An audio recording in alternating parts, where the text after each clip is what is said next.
mbega ekereziya iserukira Yezu kw'isi irafise ico yovuga mw'igabugwa ry'amatongo n'amatungo? Mbega ekereziya irafise ico yovuga ku kuntu ivy'igihugu bitunganywa? Mbega b'Imana umugani w'abaraho turafise ico twoshikiriza ku kuntu igihugu gitunganijwe? Kugira ngo mwibuke ico muri, kugira mugire ico mugize, mwibuke ico muri maze n'ivyo mutunze bitungane. Mwibuke ico muri maze ntihabe umugereki, ntihabe n'umuyuda, ntihabe kavantari, ntihabe uwageneyerewe n'utagenyerewe, ntihabe abahutu n'abatutsi n'abasangwa butaka canke abatwa sinzi ukuntu mubita, ubona ko ntazi ukuntu tumeze, ntihabe abana bariya. Mwibuke ico muri. Haleluya, haleluya. Imbuto n'ijambo ry'Imana, umuvye nawe ni Kristo. Umwemera wese azoramba myaka yose. Haleluya. Unati Mukama bwira uwo tuvukana tugabure neza iragi, tugabure itongo, tugabure amatungo. Yezu kamengo yirabiye hirya.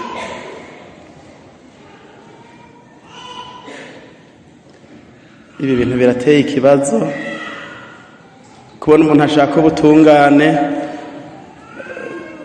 ko bagabura agatongo canke amatungo basigaranye n'abavyeyi neza, bagatera ikibazo bagiha Yezu, agaheza nawe akirabira hirya agacaca umugani. Mwumva yabishuye? Ibi kandi birateye ikibazo, mu natwebwe Abarundi, atari kubera tubwirizwa kumenyera kugabura neza amatungo n'amatongo. Birateye ikibazo, sinzi ko mwagize ikibazo, je n'ubu ndacagifise.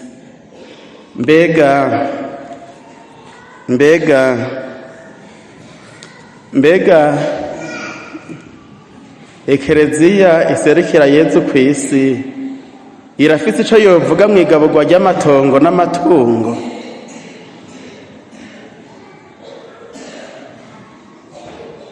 Mbega ekereziya irafise ico yovuga ku kuntu ivy'igihugu bitunganywa? Ivy'amatongo n'amatungo ibibeshaho abantu. Igisabisho twahereyeko kiti Mukama, abantu bawe bazigame, kuko niwe bishimiye ko ari wowe wabaremye kandi ukabatunga. Nico gisabisho, niyo ntumbero y'uyu munsi. Niwe waremye kandi urabatunga. None tabaranya rero bave mu migenzo ya kera twayumvise, ubunibuni, ukwigungirako mu gisomwa ca kabiri, mbere no mu njiri turavyumvise, mbere no mu gisomwa ca mbere. Tivyo vyose mbere n'akamaramaza n'ubusa, niko koherete yabivuze ati ubahebe kuva muri ivyo, bitebe bibuke ko ari wabaremye kandi ubatunga. Uheze mbere ubahe no kuzigama iryo jambo ryo ko ari wabaremye kandi ubatunga. Nico gisabisho c'uno munsi. Mbega abakozi b'Imana umugani w'abaraho turafise ico twoshikiriza ukuntu igihugu gitunganijwe? Aho gira nimbandanye mubanza kunyishura. Ati Mukama bwira uwo dusangiye amatungo n'amatongo tugabure neza, kuko ariko aranyanganya ivyo data yadusigiye, umuryango wadusigiye. Ati ninde yangize umucamanza canke umugabuzi w'ibintu vyayo? Mugabo agacaca umugani.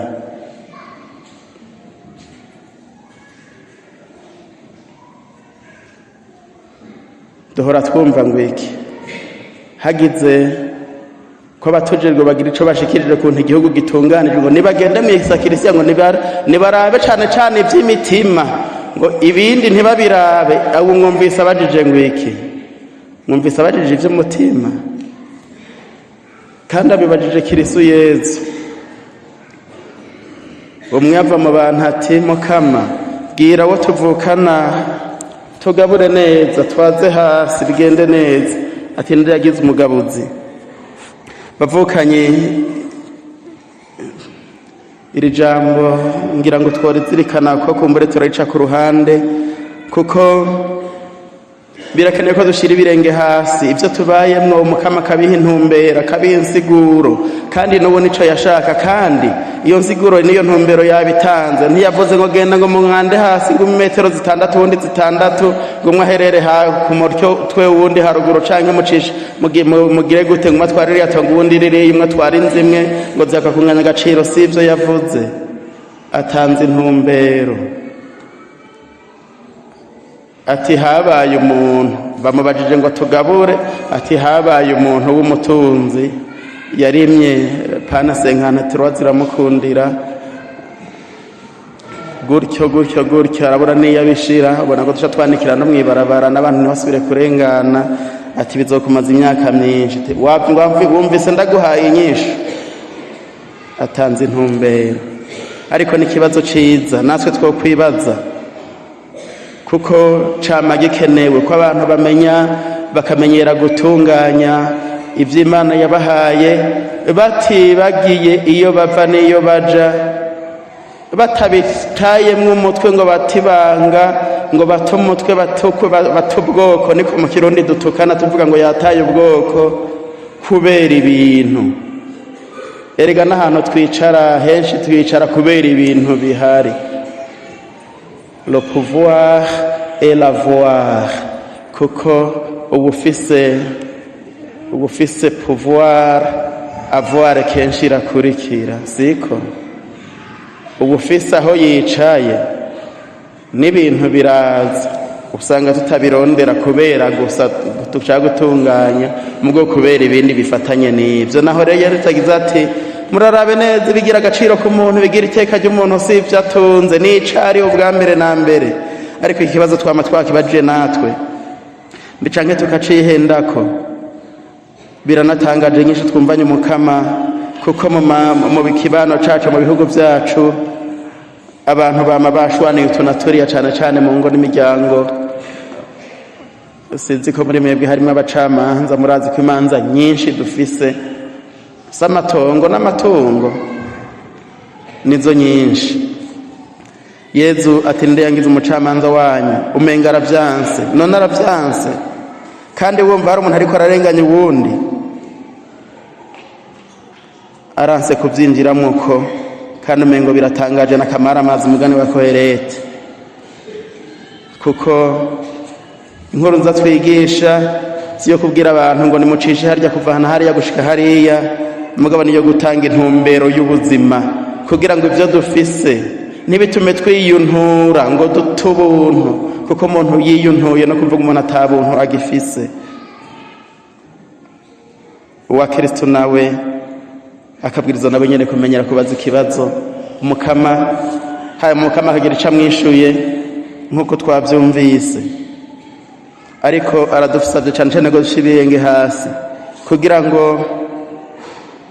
tumenye intumbero y'ubuzima nk'uko nyene n'abaturongoye ni twebwe imbere twese tubarongoye mu vy'ukwemera duheza tukabibafashamwo none mwoturindira kwiki twebwe abungere banyu muri ivyo mugabura canke mushwaniramwo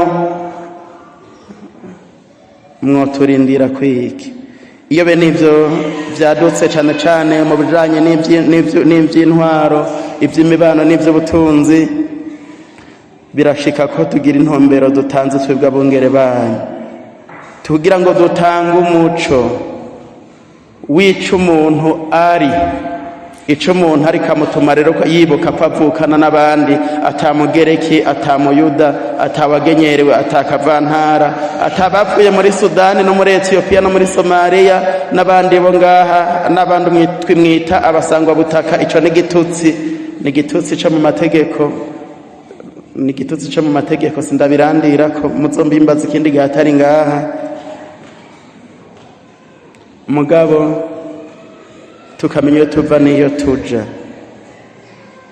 mu nama ya kabiri nkuru ya Kiliziya y'Ivatikano yo mu myaka y'1962 gushika muri 1965 mu nyigisho yitwa akanyamuneza no kwemera Gaudium et Spes mu nomero ya 43 bavuga bati abakirisu ntibazorindire ku bungere babo ingingo zifatwa ngo gira gutya na gutya, barazorindira nyabuna ku bungere babo umuco w'ubuzima, umuco umurikira ubwenge bw'umutima, umuco umurikira ubuzima bwabo, igihe bibaza ko abo bungere babo hari ikintu babizi ko competence, kugira ngo babafashe. Mugabo ntibaduhamagariye iyo nama, ntiduhamagarira gutanga inyinshi tomoye ngo wewe va hajya ugwicare hirya nawe havubise naka, si ibyo muzoturindira ko. nico gituma Yezu mwumvise atishuye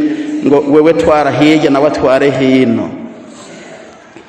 Ivyo rero bikerekana yuko ekleziya, cyane cyane ekleziya gatolika, itabwirizwa kuyoberwa uko abantu babayeho n'ibyo babayeho, ngo uyobegwe ibibahagaritse umutima n'ibibanezereza, ibibatera impungenge n'ibibaremesha, kuko ibwiriza muri ibyo byose kumenya kubaha intumbero y'ubwenge bw'umutima ngo baronke akanovera n'insiguro n'intumbero y'ubuzima, gutyo rero bashobore nabo gutunganya ibyo babwirizwa. Mu zindi nyandiko z'iyo nama nyene nizo zibaho ubutumwa mwebwe abarayike, mumaze kumurikirwa n'inyigisho y'ijambo ry'Imana, mumaze kumurikirwa n'inyigisho ya Kiliziya Gatolika iraba iby'imibano, ubutunzi n'iby'intwaro, kugira ngo mwibuke ico muri, kugira mugire ico mugize, mwibuke ico muri, maze n'ivyo mutunze bitungane, mwibuke ico muri, maze ntihabe umugereki, ntihabe n'umuyuda, ntihabe kavantari, ntihabe uwageneyerewe n'utagenyerewe, ntihabe abahutu n'abatutsi n'abasangwa butaka canke abatwa sinzi ukuntu mubita, ubona ko ntazi ukuntu tumeze, ntihabe abana bariya, mwibuke ico muri, kugira n'ivyo mufise navyo bije muri iyo ntumbero. Gutyo umuryango wacu ukagira rero ico utumariye, umuryango wacu ukaduha intumbero. Ariko suko bikunda kwakirwa, uko kenshi muturondera ko nk'abungere banyu mushaka ko tubashigikira muri ibi canke biriya. Yezu mwavyumvise ko yavyanse, ntavuze ngo gome nakurenganure uje hirya canke twari inzimwe n'abatwari yindi, ivyo ntavyo yavuze, kandi ntimukabiturondere ko ntavyo tuzobabwira. Nitwababwira naho twababwira gutyo muradukebure, kuko muravyumvise. Mugabo ico muri, kugira kimurikire ico mufise, ufise ubutegetsi bumurikirwe n'ico muri, ufise ivyo waronse warondeye ukabirondera n'umutima mwiza bimurikira icuri, ntugire ngo bizokumaza imyaka myinshi utazi nawe kuzoyimara. Ubu nibuni bwigireyo, twavyumvise mu gisoma ca kabiri.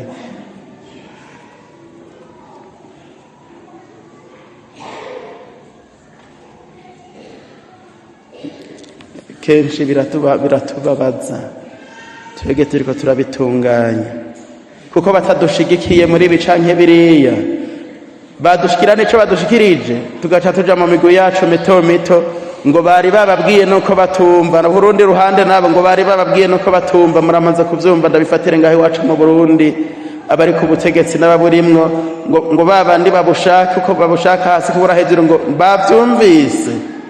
Abo nabo ngo abari ku butegetsi bavyumvise ko Kiliziya Gatolika yavuze, aho kumurikirwa n'inyigisho turonse ngo itugira abantu b'ubuntu atabunebune bazi iyo bava, bazi ko ngaha ari aho duca turengana, umwe wese agatangura kumva ko iyo nyigisho ibwiwe abandi.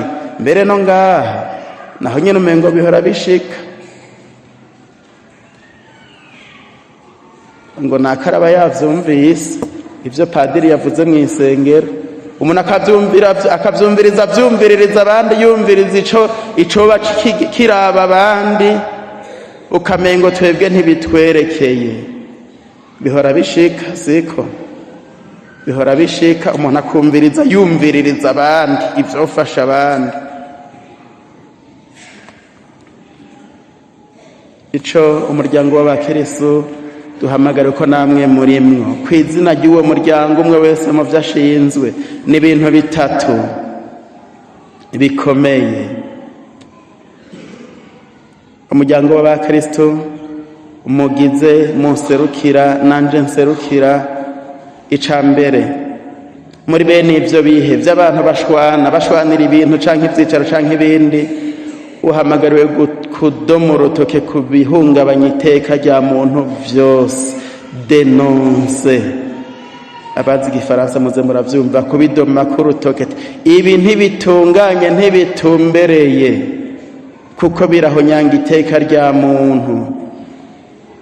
Nico duhamagariwe, kandi igihe turiko turabidoma k'urutoke ko vyotwonona bikatwononera, tuba turi mu butumwa bwacu. Niko tuvyumva twebwe, niko mubwirizwa namwe kuvyumva. Hajya uba muri biryo urimwo ukamenyera kubitunga k'urutoke, naho kenshi uca uba umumaratiri canke ukaba igikashi kubera utagira nk'uko abandi bose bagira. Denonse. Mugabo imbere yaho, kugira ngo ushobore kubitunga k'urutoke, nuko ubuzi kumenyesha ivyiza. Niko tubwirizwa gutangura. Mu ntunge mpere kuri ico, turamenyesha inkuru nziza, tukamenyesha intumbero y'ubuzima bw'abantu uko Yesu abigize. Aho guca urubanza aciye avuga ati umuntu mumenye ko ameze uku, ibimuha iteka si ivyo afise, nicari nyabura, akamenya ko aja ku Mana umutima we atawugaba, akamenyesha inkuru nziza, akamenyesha intumbero y'ubuzima bw'abantu, akamenyesha ko Imana ariyo twishimirije kandi ariyo yaturemye ikadutunga, tugaheza tukayisanga iturinde ivyo vyose vy'ubunibuni n'ibindi vyose vy'imigenzo ya kera. Icambere no kumenyesha, annonce, inkuru nziza. Ica kabiri ni denonce. Abazi igifaransa mu bifate bizodufasha n'ubundi munsi. Turamenyesha uko ibintu bibwirizwa kuba ivyiza, turamenyesha ico Imana yaturemeye iyo tuva n'iyo tuja. Kumenyesha ubwa mbere. Erega hari igihe umuntu utanabimubwiye ugasanga uri kuramushwandira ngo urabona ukuntu wavyononye, utigeze umubwira ivyiza uko bigenda n'ivyokorwa, ugahera ku gusutura umunwa no gushavura kandi utigeze umubwira. Abarundi bati inkware zisezerana mu masesa, tubanza kugira ico tumenyesheje, hanyuma tukadoma urutoke kuri ivyo vyose bihungabanya iteka rya muntu mu mpande ziwe zose. Ica gatatu, tukaca tugerageza guheba ibyo tudoma ku rutoke nyene. Annonce, denonce, renonce. Mwabifashe? Annonce, denonce, renonce. Turavuga ivyiza, tugatanga intumbero ku Yesu aduhaye intumbero y'ubuzima, yuko ubuzima bwacu budashingiye ku vyo dufise, ahubwo bushingiye ku co turi, ko turi biremwa twaremwe n'Imana, tuva ku Mana tukaja ku Mana, ariko ikadutungira, ikatugenga, niyo mugenga wacu. Bigaheze bikatuhamagarira kuva mu migenzo ya kera, imigenzo y'ikumirana twumvise mu gisomwa ca kabiri. Nta bagereki, nta bayuda, nta bagenyerewe, nta batagenyerewe, nta bakavantara, nta bande. Bikaduhamagarira kubaho gutyo. Turamenyesha ukuri kw'Imana, guteba kukamurikira ukuri kw'umuntu n'ukuri kw'ivyaremwe, nuko kuri ukuri kw'Imana kumurikira ukuri kw'umuntu, tukamenya ico turi, kukamurikira n'ivyo tubayemwo, tukamenyesha.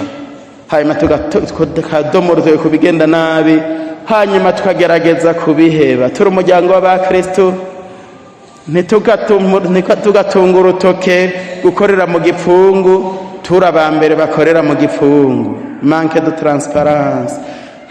Ntitugatunga urutoke gutwaza igikenye mu mubano kirisa atawumvugana, ivyo mvuze kizira kwagira umuntu wundi abisubira abigarukako.